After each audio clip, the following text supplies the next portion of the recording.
I want to acknowledge that we are the traditional, unceded, and English peoples, the Katzie, Kwantlen, and Semiahmoo First Nations. As Member of Parliament for Surrey Centre for the last 7 years, I have seen and heard firsthand communities' concerns with public safety and gun violence. Surrey is a rapidly growing city. More important now than ever, its youth population is growing and expanding, and it has to make decisive change in regards to public safety and gun violence. There's a strong need and desire to prevent gun violence as it continues to threaten safety and well-being of communities across Canada and in cities like Surrey. Public safety and gun violence prevention means supporting those that are most vulnerable to our community. Our homeless population, youth, women, and others will benefit the most from a greater expansion in public safety laws. Beyond that, innocent bystanders continue to get caught in the crossfires of gun violence. Right here in Surrey, Paul Bennett, who was shot in his own driveway in 2018, or Christopher Mohan, who was shot in 2007 as an innocent person in a hallway. Victims of domestic abuse also suffer from the same effects of gun violence, like Maple Battaglia, shot only a few meters from here in 2011 in response to ending a relationship. We cannot continue to wait to protect these people. Expansion of public safety is our priority. As we continue to face threats from those looking to harm our communities, this announcement could not have come at a greater moment. Canadians deserve better, and we will continue to pave the way for a brighter future. I look forward to today's announcement and how it will make a real difference for Canadians. And I'd now like to introduce the Right Honourable Prime Minister Justin Trudeau, who will make the announcement today. Thank you.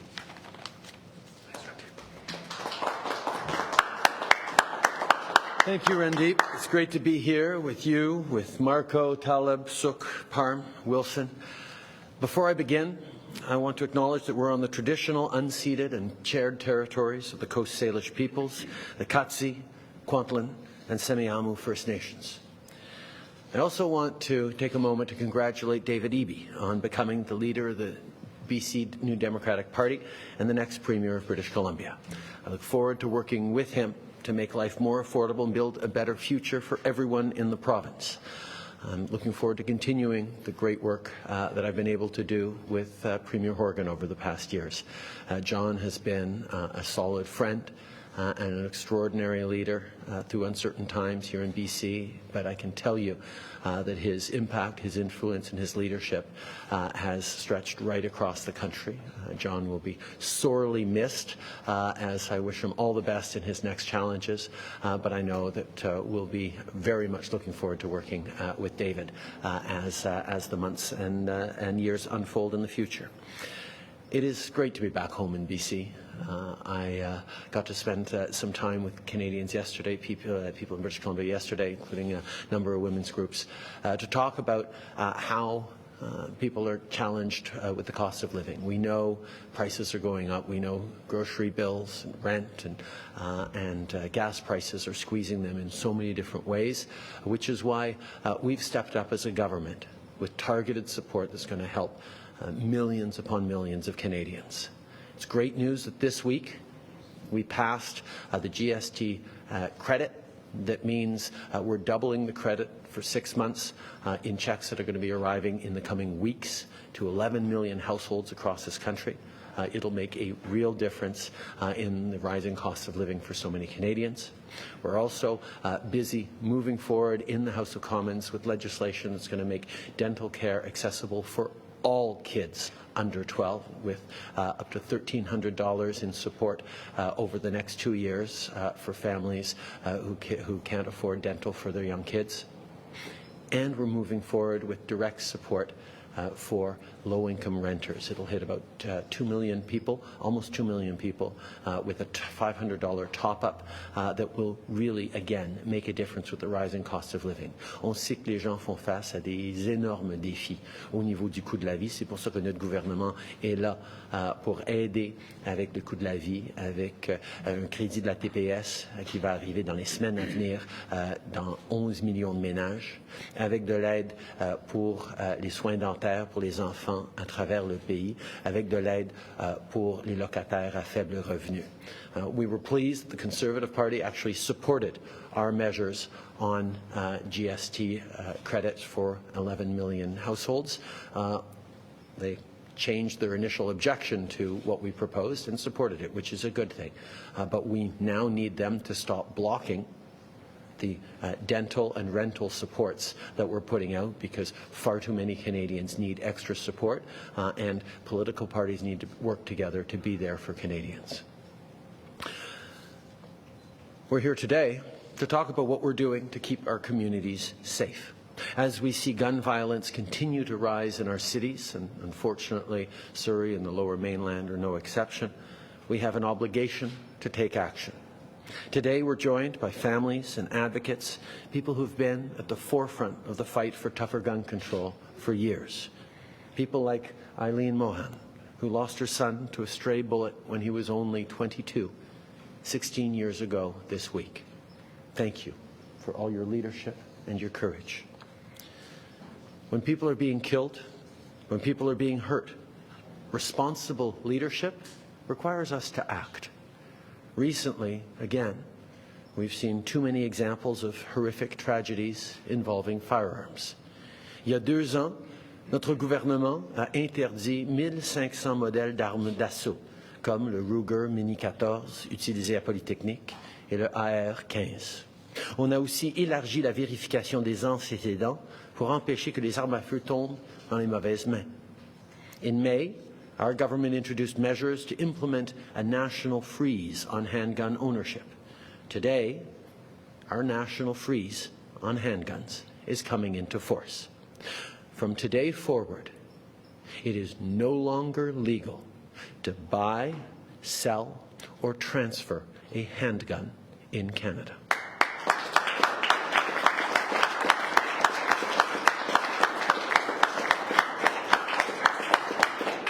We have frozen the market for handguns in this country, and our ban on imports that took effect in August remains in place.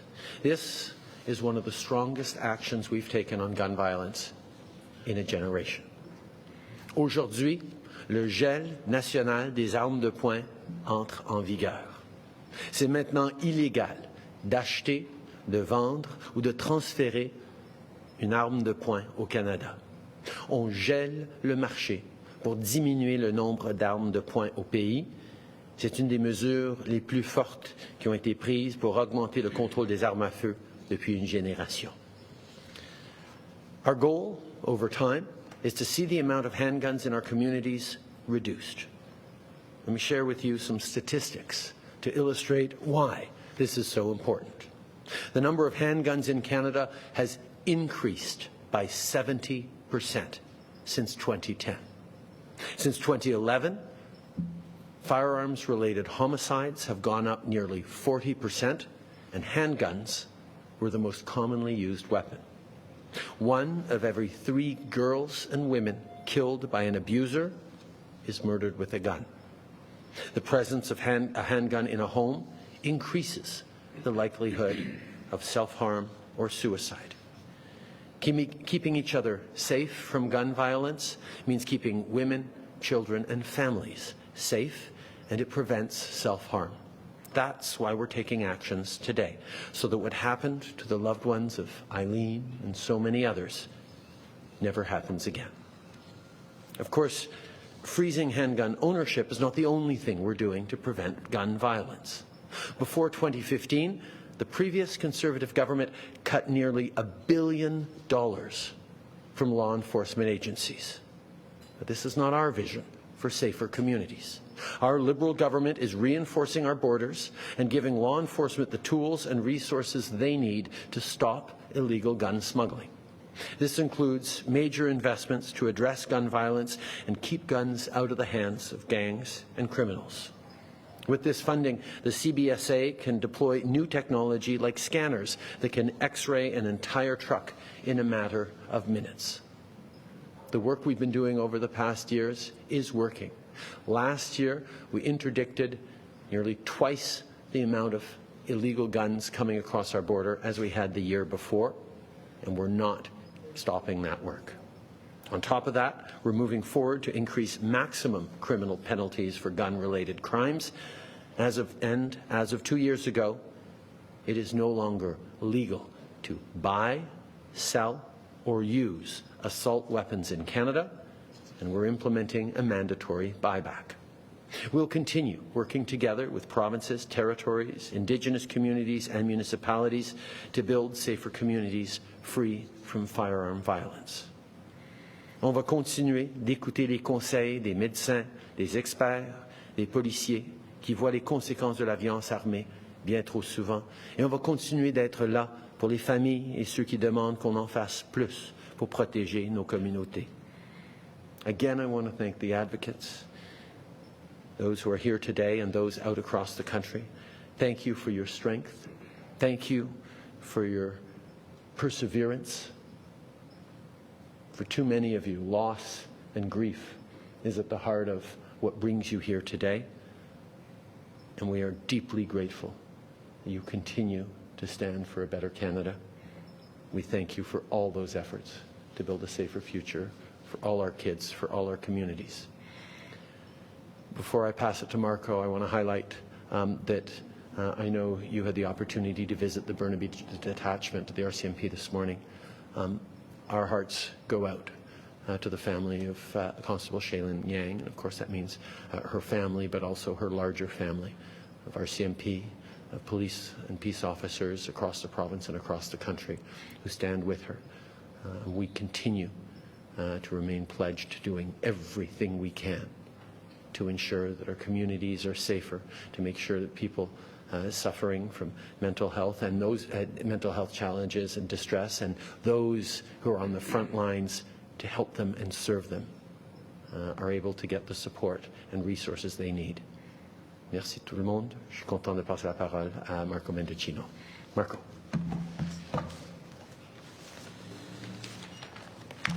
Merci, Premier Ministre. Bonjour tout le monde, and thank you to Randeep and our entire caucus in Surrey and in the Greater Vancouver area for the stellar leadership that you are showing, not only on public safety but on affordability and a wide range of issues. I want to thank you as well, Eileen, for being here, and I'll come to you in a moment. But before I move to the substance of the announcement, which the Prime Minister, of course, covered, I do want to take a moment to express, on behalf of the Prime Minister and our government, our profound sympathies to Shaylin Yang, the constable who worked in the Burnaby detachment, who sadly lost her life. In speaking with the team, I was struck by her dedication and her passion not only to keeping our communities safe, but to mental health issues. Prior to becoming a Mountie, she was an advocate, and then was recruited to work on the front lines. And the other thing that I learned from her team this morning was that she was a warrior. And it's quite clear to me from the way in which they imparted the events of that tragedy. Noah's here, to her partner, Simone, to all of the family of the policing community here in Burnaby and across the country. Our hearts go out to you, and we will continue to do whatever we can. And indeed, this has been a difficult time for the law enforcement community. Yesterday, in my home province of Ontario, I was present at the funeral of the two fallen police officers in South Simcoe, to Constables Northrop and Russell. We heard similar stories, in both cases from their colleagues. Constable Northrop had finished his shift that night before he went out into the community, and he took that call voluntarily. And Constable Russell had 33 years on in service, and he could have retired 3 years ago. And this is the uncommon dedication that we see across the country. The women and men who put on the uniform, who put on the badge, who are trying to keep our community safe, who are prepared to make the ultimate sacrifice every day that I'm thinking about today. I'm thinking about them. I'm thinking about the families like Eileen. And the last time we were here was in the spring, and I remember, Eileen, it was around May 31st, which was Christopher's birthday, and today we're here in and around the anniversary of his death. And even though those are two difficult bookends to a life that was tragically cut short by gun violence, it is his memory, it is you that inspires us to do the work that we are doing today. It is all of the advocates, I wish that everybody could see, but they're all here, from municipal leadership to local grassroots organizations like SAFE and Options. I cannot thank you enough. As the Prime Minister said, it is because of your perseverance through that tragedy and through that loss that we are able to do the work that we are doing today, which of course includes the national handgun freeze. And the Prime Minister has outlined the highlights, but just to underline it, going forward today, it will be illegal to buy, sell, transfer, or bequeath handguns. This is a significant stride forward towards smart, sensible gun policy to keep our communities safe. Why are we taking this decision? Because we've seen gun crime go up. We've seen handgun crime go up. 45 to 55,000 new registrations on average for the last decade, while at the same time seeing handguns overtake and become the #1 type of gun used in homicides. C'est inacceptable. Ça, c'est la raison qu'il faut gérer sur un dossier qui touchait tout le monde. N'importe où les Canadiennes et les Canadiennes vivent, dans des communautés urbaines comme ici, à Surrey, ou même dans des communautés rurales. I want to say that the step that we are taking today is part of a broader agenda to reduce gun violence. And one of the unique features of our government is we don't believe in just picking one lane when it comes to solving this complex problem. You need smart laws, you need sensible laws, which is why even as we move forward with this provision today, we're going to work with all parliamentarians to pass Bill C-21 into law. We've got to get that law passed as quickly as possible. It will not only reinforce the national handgun freeze, it will give law enforcement the additional tools that they need to tackle organized crime, hardened criminals who are terrorizing our communities through gun trafficking, whether at our borders or domestically, by raising maximum sentences against those who pose the greatest risk to our communities, by giving police additional surveillance powers to bust up the organized criminal networks that are trafficking guns across borders.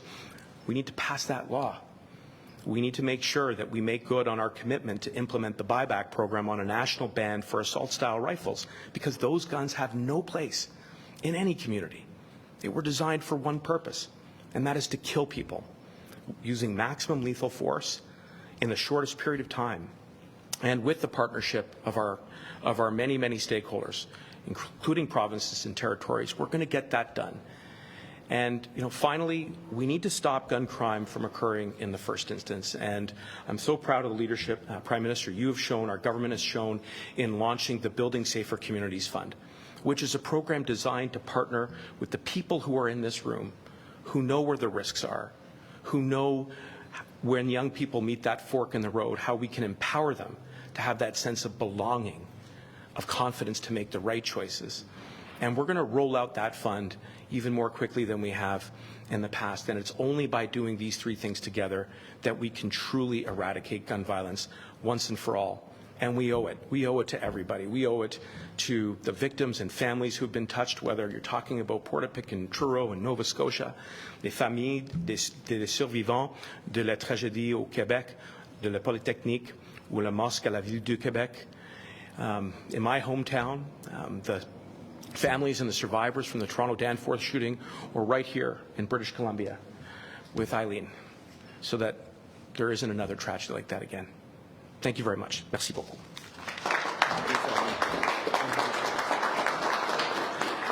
Now I'm getting a little friendly advice, as I always do, from the Prime Minister, and I'm going to introduce Eileen, please.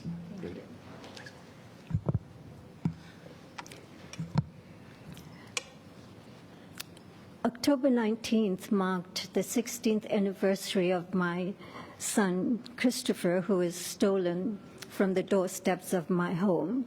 And during the trial of Christopher, I presented a victim impact statement, and I said, our forefathers should have first invented life before we invented death. And whenever I had an opportunity to do a rally and advocacy in my son's memory, I always said an elected official's first and foremost priority is public safety and security. And never in my lifetime I thought that I would see a day like this that would come about, that we will choose life over death. And this freeze will impact our future society. Choosing life, it takes a political will and a political courage to make it happen. It is not a popular law, a freeze. It has not made some people happy, but leaders are not chosen to make people happy. They are there to lead and to act for the future generation. And today, the Liberal government has chosen life over death. And I want to thank the Prime Minister and his leadership of choosing life and not taking into effect of the setbacks that this will bring. I think people in the future will bring about and talk about this aspect and this day that we chose life over death for our future generation. And I want to say that a huge thank you to the Prime Minister and to the Liberal government for bringing this legislation forward, that if tomorrow I die, I know that my son's life did not go in, his death did not go in vain. And I am rejoicing that in my lifetime I am seeing this day that we are choosing life over death. Thank you.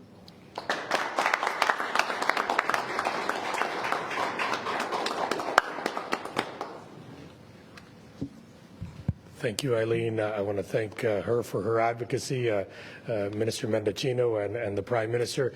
In the 7 years that we've had government and I've been involved with youth violence and gun violence, I've never seen a very proactive, a very engaged cabinet as those that are behind me. I think the Prime Minister, Minister Mendocino, has come and met stakeholders, victims, advocates, law enforcement on every single time, and every ask that the community has asked, they've delivered on, from bringing a forensic lab, a state-of-the-art lab to help solve crimes, to beefing up security at our borders and our ports, to bringing very tough gun legislation that, as Eileen said, for some people is not very popular, but I think most Canadians feel that it's the right time to take assault rifles and handguns off. So I really want to thank, on behalf of the members of Parliament from Surrey and Lower Mainland, all the listening and advocacy and then actual results that this government has been doing. So now I think Cecily will take over and take questions. And once again, thank you on behalf of